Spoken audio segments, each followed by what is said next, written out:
Hi, my name's Keith Cooper, Northlight Images.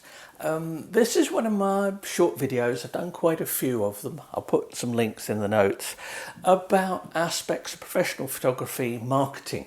In particular, somebody asked me about architectural photography and marketing, how you go about it.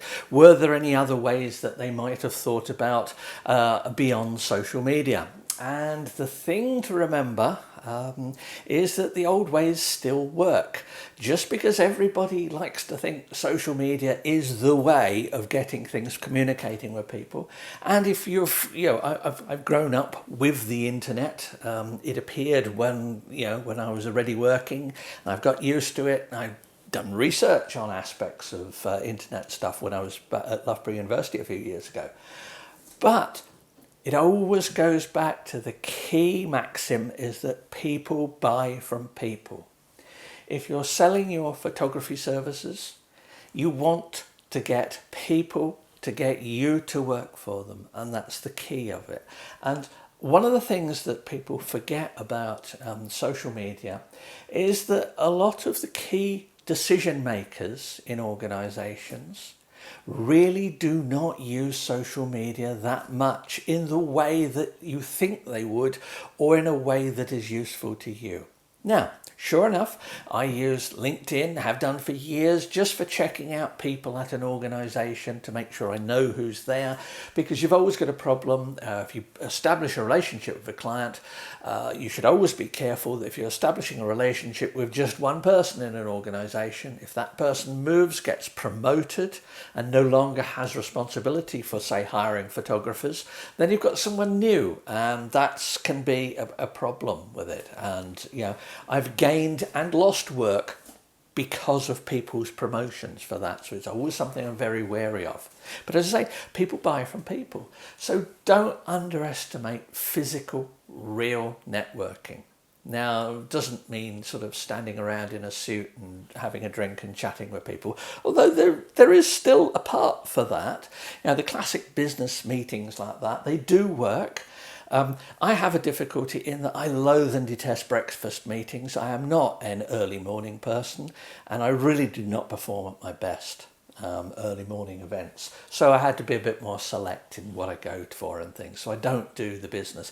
The referral schemes are another one which is very dangerous to get involved if you don't think that way, if you don't work that way. You go along to a meeting, the idea is you give contacts that you know out to so many people, they give you contacts, you follow them up.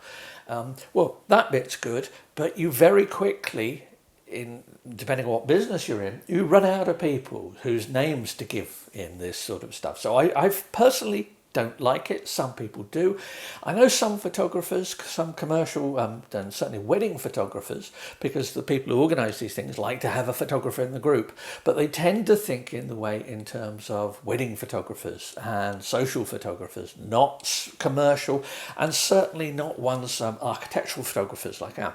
Now, a group that I do get involved with here in the UK is the RIBA, Royal Institute of British Architecture, and I'm a member of it.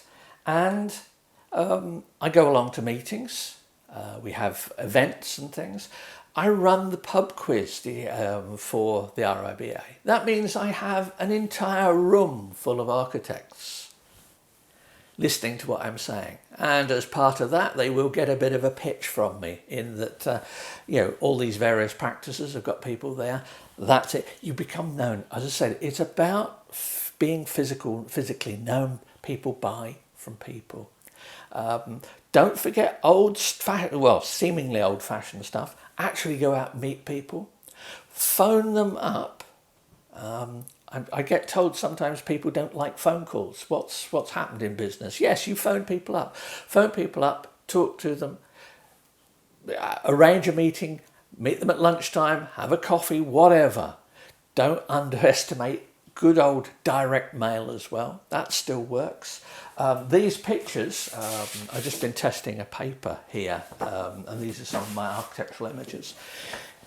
Have a set of images like this on your phone so you can show people, Pick images which work well at the size you're presenting them. So I would have a different set of images perhaps to show people at this size to I would on a phone, because pictures are interpreted differently at different sizes.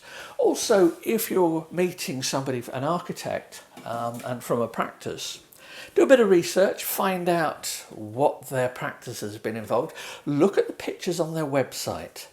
And one particularly useful thing is if they've got a particular project that they're very proud of, have a look at the picture of it.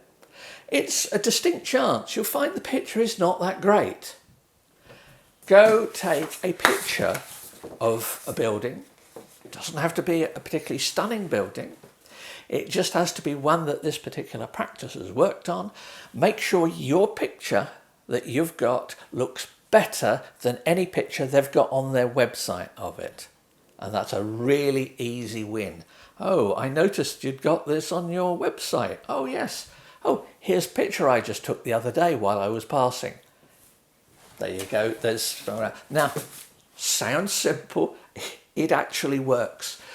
Because there are an awful lot of people who call themselves architectural photographers out there who are not that great.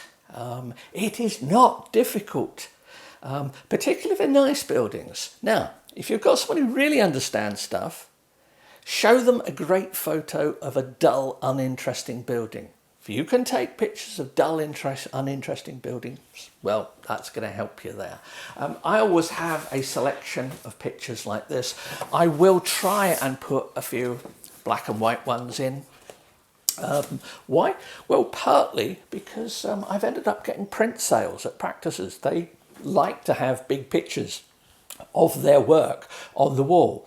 And if you've produced a stunning looking picture of one of their buildings, well, who knows, they might buy a print off you. And yeah, bit of that. And of course, it all builds up the relationship. Other social media things I just briefly dismiss. Facebook, fine if you're a wedding photographer. Fine if you deal with the public. I don't deal with the public. I can't think of anybody I know in business who checks stuff out on Facebook.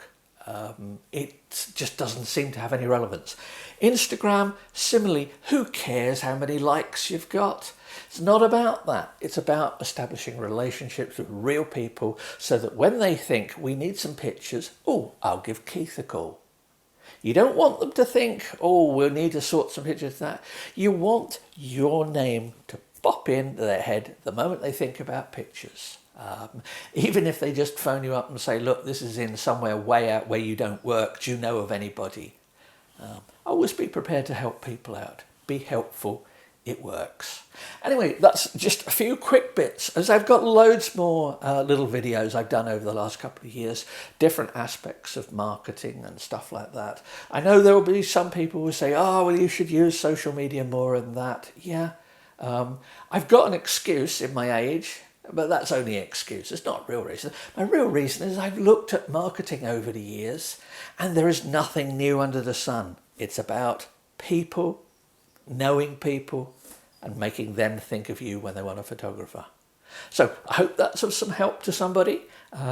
Please do ask questions. It was somebody's question on this that actually just gave me the idea to do this one after I've just been printing off these to test this new paper.